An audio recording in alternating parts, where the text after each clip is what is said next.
So Enosi, what do? We're trying to disrupt big energy, essentially. There's a few energy players out there, and I'm sure we'll get asked a little bit later about the differences, and we may hopefully solve some of them as we go along here. But it's really about enabling small retailers. If you want to get prices down, you have to have competition. And that's what we're trying to do, get your energy prices down. And we also want to promote clean energy. So that's the start of it. Of course, the target market here is huge. If I've got a clicker, I'll click through. As I go the right way. It's a $1.5 trillion market. So our target market is huge, 3 billion households. And of that, which is really important in energy, there's 600 million deregulated households out there, whatever you want to call them, targets, that we can possibly target globally. This is a global play on energy. We're here in Australia starting it off, but everything we're doing here is going to be very similar in a lot of different countries. And the problem we're trying to solve, because when you do these things, they all say, you know, why are you doing this? What's the problem? What are you trying to solve? It's pretty well global that this grid one, what's grid one? Grid one is, you know, coming down from the Hunter down to here, dirty coal, causing problems. It's the oligopolies who are keeping prices artificially high. They don't have to price down to where they can, where it's most efficient, MC equals MR. They're pricing to where their competitors are, who are always up here somewhere because they can't compete. So that's the problem.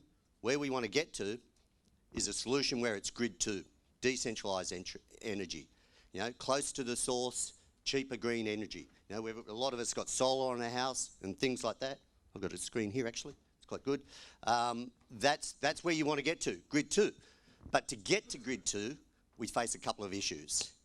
The first issue is barriers to entry.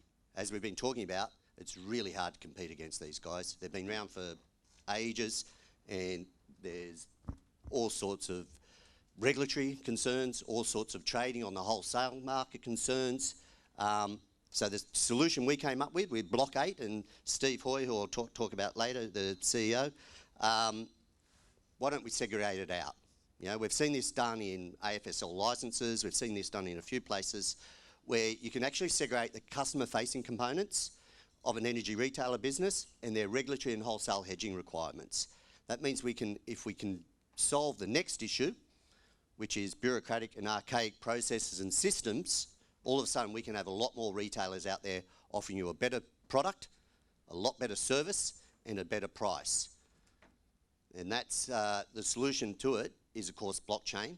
You know, while we're all here, blockchain and distributed ledger technologies.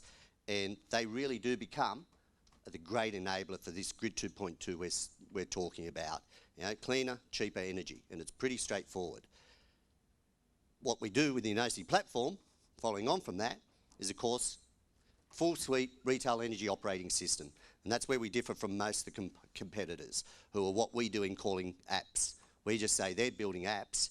To actually get to where we want to get, you've got to build a full suite. Because those suites that are out there, those systems, everything else out there, are fairly chaotic, and they can't handle the new digital data, new digital age. So this solves our issue number one, which was, you know, enabling neo retailers, because we're providing them with economies of scale. All of a sudden, they can start competing with them. And the next part, enabling our neo retailers to get out there, well, that solves issue number two, as we said, and by having that, we actually solve the big problem. We're promoting Grid 2.0. So you can see how it all interconnects. If we can get the right system to them, we can create economies of scale for them, we can really enhance the ability of these guys to go out and offer things like peer-to-peer, things like fractionalisation of solar, whatever you can come up with, having the energy retail platform to begin with is what you need to make this happen.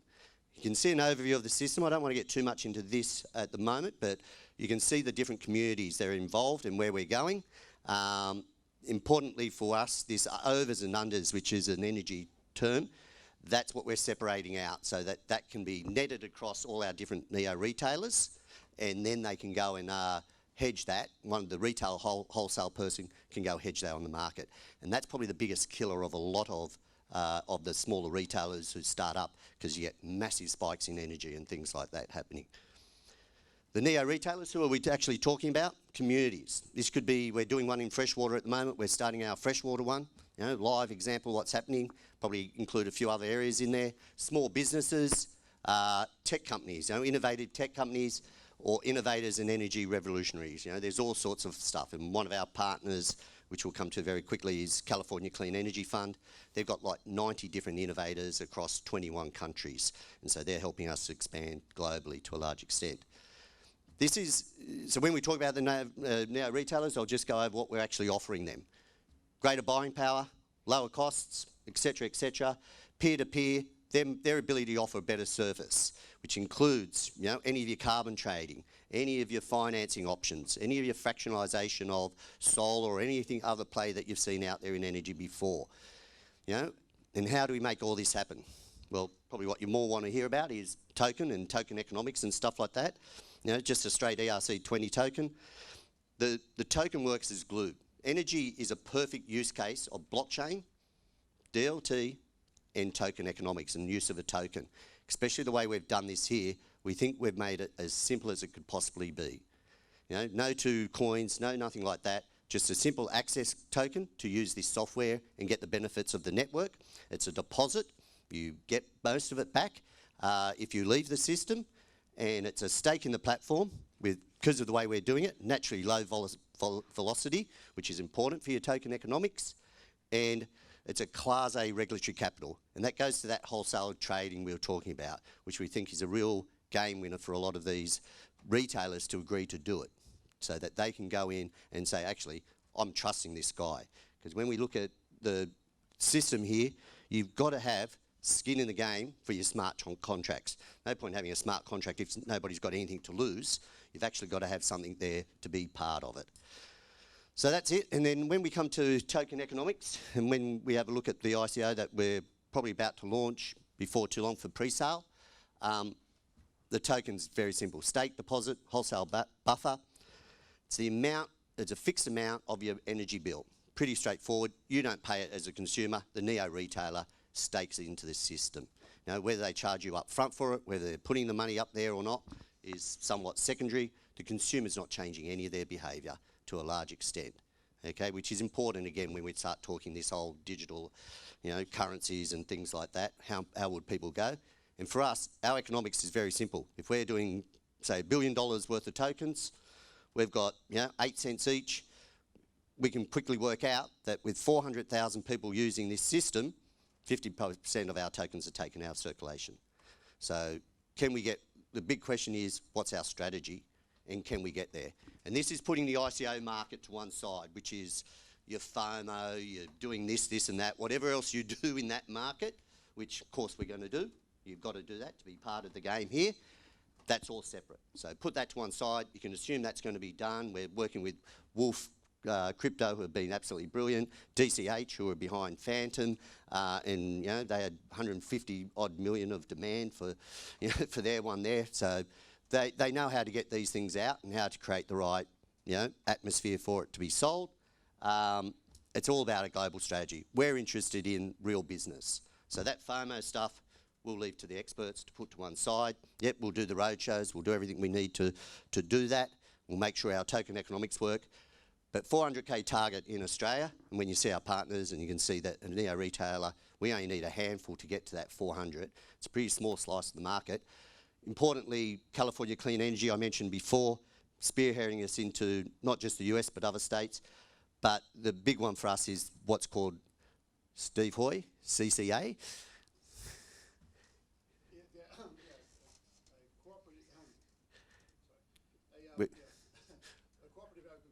Cooperative, so a citizens cooperative aggregator, we've heard it called a few things, that's why I don't try to remember which one that people are calling it.